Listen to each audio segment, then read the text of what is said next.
अस्सलाम वालेकुम दोस्तों, जिसे अल्लाह रखे उसे कब्र से भी वापस कर दे।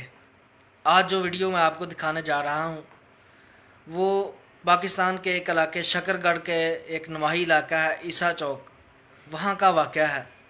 गुज़श्ता रोज़ मोहम्मद माजिद उर्फ माजा मिस्त्री जो कि इंतकाल कर गए थे, उनका जनाज़ा पढ़ दिया गया और जनाजे के बाद तदफीन के लिए 10 मिनट रोका गया क्योंकि कुछ रिश्तेदार आ रहे थे, तो उनका इंतज़ार किया गया कि ताकि वो भी दीदार कर लें आखिरी।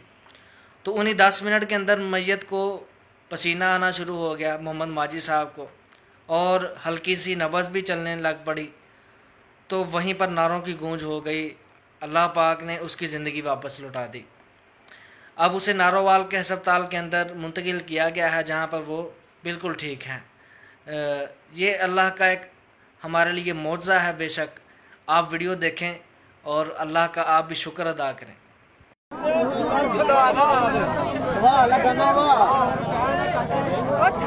गड्डी किथे है भाई? गड्डी किथे हो? गड्डी किथे? गड्डी ले आ, साथ गड्डी में गड्डी ले आ। वाह लगाना वाह। गड्डी किथे है भाई? गड्डी किथे हो? गड्डी किथे? गड्डी ले आ, साथ गड्डी में गड्डी ले आ।